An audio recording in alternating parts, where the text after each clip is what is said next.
You haven't brought her home much. She's very shy, okay? And she's an artist. I mean, she's spent most of her life practicing cello. She's not comfortable around people she doesn't know. Well, we're not just people, we're your family. The first night of the Fosters 3-night series finale has arrived, so let's break down the episode titled Meet the Fosters right here on What Happened.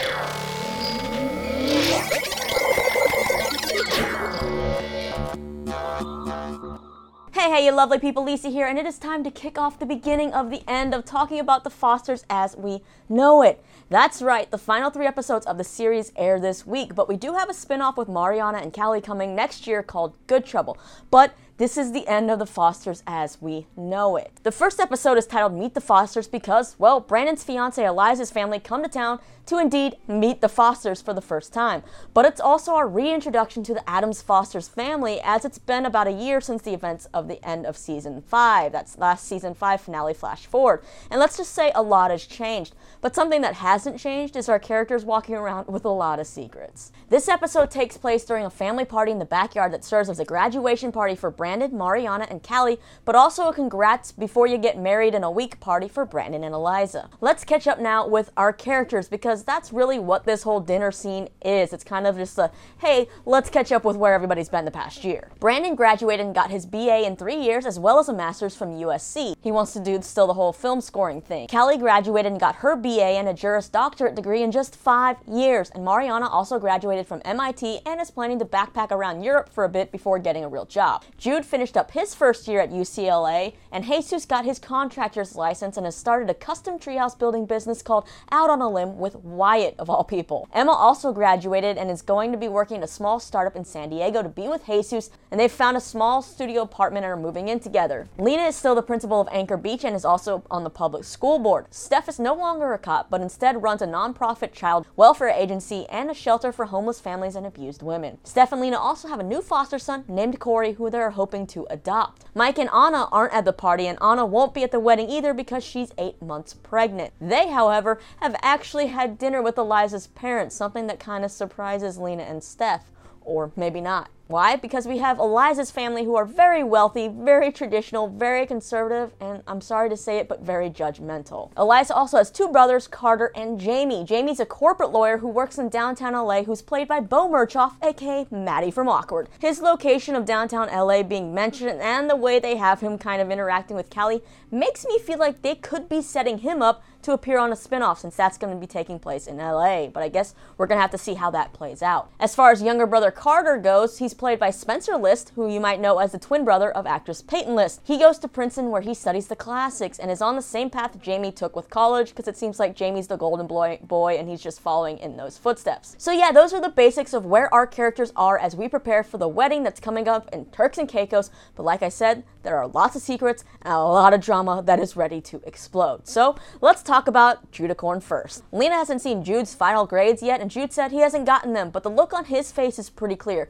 This boy is totally hiding something. Well, it turns out he may have had too much fun his first year of college, being away from home and having freedom, especially being in Los Angeles. He's actually on academic probation because he has less than a 2.0 GPA and could lose his scholarship. So how is he dealing with all this? By drinking a lot at this family party and pretty much ignoring his problems and not telling everybody. He ends up hanging out with Eliza's brother Carter, and Jude thinks that his gaydar is going off when it comes to Carter, but then Carter says he has a girlfriend who is a psych major. So, well, we do know that Carter comes from a very strict traditional family, so they probably wouldn't really like it if he did come out as gay, if he was gay. So if he is, he's probably in the closet, but we don't really know yet. But Jude seems to think that there's something with Carter. Either way, Jude gets wasted and Callie notices and cuts him off and takes him upstairs. She then finds a bottle of pills in his jeans and she Googles what they are, and they turn out to be a pre-exposure prophylaxis, which basically are pills to reduce the chances of being infected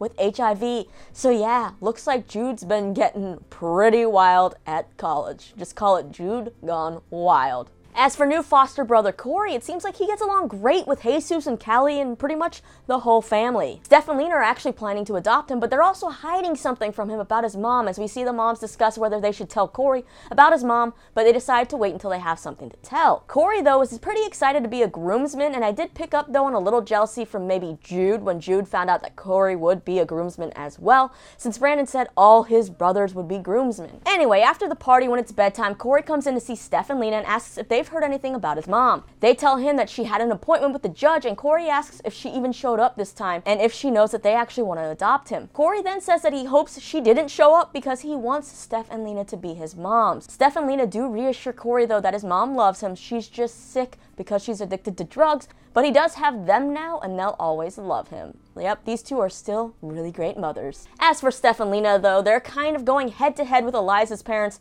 this whole episode. Well, not kind of, they actually are. I mean, her parents keep calling them interesting, and you can easily tell what they mean by that. It also seems like Brandon Eliza asked Steph to officiate the wedding, so we see some flashbacks to Brandon Eliza telling the moms how they met. You know, stories that they can use for the wedding, and yes, their stories are a tad bit different. Basically, both of them thought the other didn't notice them, but then they had coffee, talked about a lot of stuff. Brandon opened up about Grace, they talked, yeah, and the rest is history. Oh, and Brandon says that Eliza is just shy, not snooty. Well, it also looks like she may be kind of embarrassed by her family because instead of telling Steph and Lena what they need to, she'd rather just elope. So what does Brandon need to tell Steph and Lena? He needs to tell them that they actually won't be officiating the ceremony after all because Eliza's parents insist on their reverend performing the ceremony. Callie even tells Brandon that he needs to say something to the moms before someone else does because otherwise it's going to hurt even more. But Brandon does not achieve that task in time. Steph and Lena basically learn that they've been given the boot when they tell Eliza's parents they're ready for the ceremony and have a lot of cute anecdotes to tell,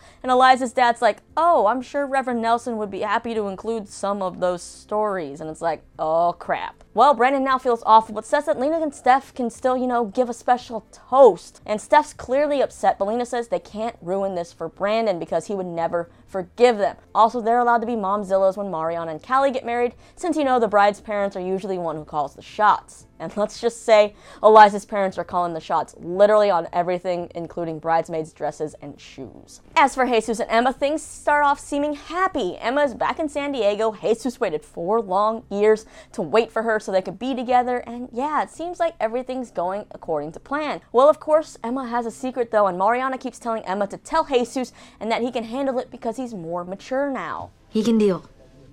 Or I can just not tell him. And he'll never have to know. Yeah, it seems like we're having a flashback here to possibly another pregnancy scare, right? That's what it seems building up to, but it's not. And Mariana, she cannot keep her mouth shut and ends up blabbing to Jesus, who then confronts Emma. Turns out that Emma got offered a tech job in India, and Emma is all like, oh, I won't take it, but Jesus is basically like, if you were so sure you wanted to be here with me, why would you have applied for this job in the first place? He then asks Emma if she'll regret staying in San Diego, to which she does not answer. So Jesus has his answer and tells Emma to just go to India because she's not ready for all of this and he's done with her. As for Mariana, she and Matt have recently broken up, but because he's Brandon's friend, Matt is still invited to the party and the wedding, which just make things awkward. We learn that Matt graduated college, they dated, and then he went to play bass in a band called Dark Veil and went on tour, and when he came back, he was a different person and he gave Mariana crap and they ended up breaking up. The party gets more awkward when Wyatt shows up because, well, he's friends with Jesus and is in business with him now. Wyatt gives Mariana some tips for her backpacking trip because, well, he's done it before, and she, of course, jokes with him about coming with her as her tour guide. Well, leave it to not-so-bright Wyatt to not take the hint and take the offer seriously. When Matt confronts Wyatt about being at the party and saying, you know what, this isn't high school anymore, do you think Mariana's just gonna run back to you as second fiddle, and whatever, Wyatt then says, well, he's the one who's gonna be backpacking with Mariana through Europe. Let's just say this catches everyone by surprise, including Mariana, and of course, Jesus walks up on that inopportune moment and hears all of this. Mariana's just like, where did you get that idea? Like, she was joking, but the damage is done, and Jesus is already pissed and then thinks Wyatt's now bailing on him too, and he calls Mariana a selfish bitch. Yeah, you can take the girl out of high school, but you can't take the high school drama away from the girl.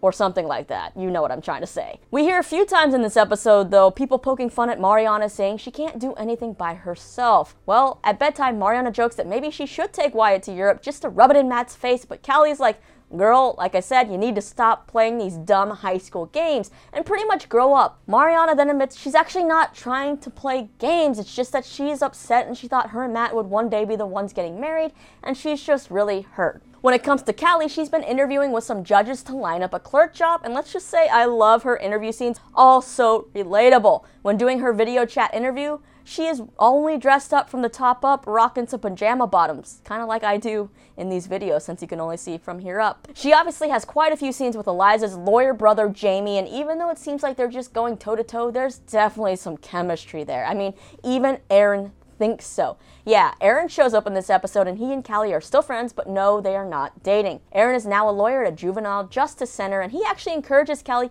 to go have some fun since she hasn't really dated in the 5 years since they broke up. He even kind of suggests hooking up with Jamie because what happens at the wedding stays at the wedding. Well, we do see a lot of glances though between Callie and Brandon. We learn that Eliza hasn't really gotten to know any of the family and is possibly kind of jealous at Brandon and Callie's relationship because they're so close. It seems like Brandon tells Callie everything. I mean, yeah, Callie even knew that Brandon had to tell the moms that they weren't officiating the wedding anymore. But Brandon does hope that Callie and Eliza will get together and actually get to know each other, and that prompts Callie to deliver one of my other favorite chuckle moments in this episode. Make her feel accepted. You, of all people, should know what it feels like to not belong. I accepted her friend request on Facebook, and I'm very generous with my likes. Well, as the episode goes on, it's pretty evident that Eliza is pretty insecure or just worried about this entire wedding, stressed out. Like, her parents are the complete opposite of Steph and Lena, and it's just a big clash of everything. Anyway, there's more flirting from Jamie's side as he and Callie are set to dance together at the wedding during the family dance portion, which is a family tradition. When Callie and Mariana are in their room talking about Matt, Callie brings up how everyone thinks that they're going to end up with their first love, but it just sometimes doesn't happen. She's trying to console Mariana. That prompts Mariana, though, to ask Callie how she's doing since, well, you know, her first love is about to be married in a week. Callie says it's a little weird even though she loved Brandon longer as her brother than as something more than that. Well, it wouldn't be the Fosters, though, without an awkward cliffhanger and someone eavesdropping. So, yeah, Eliza just happened to be in the shared bathroom brushing her teeth and overheard everything. I guess she now knows why Brandon and Callie are so close, and that's probably a relationship from his romantic past he left out when talking to her. What else do we have in this episode besides Eliza's parents continually making jabs at the Addams Foster's family? Well, they obviously don't think much of Brandon either and are pretty worried that he can't provide for Eliza because that's the man's job. Oh, and they also give Brandon a prenup to sign. All I really want to do is grab Brandon by the neck and just say, run, dude, run. Or if you really love this girl, then elope and hope that she's really different from her family. It also seems like Steph and Lena may possibly be moving or selling their house. There's a line where Steph and Lena say that this could be the last big party they have in that backyard, and they're not ready to tell the kids what's going on yet. So, what's going on? Can you just tell me already? And with that, I think that wraps up the main events of this first episode of the 3-episode finale. Already so much drama, and I can't wait to see what happens in the next episode.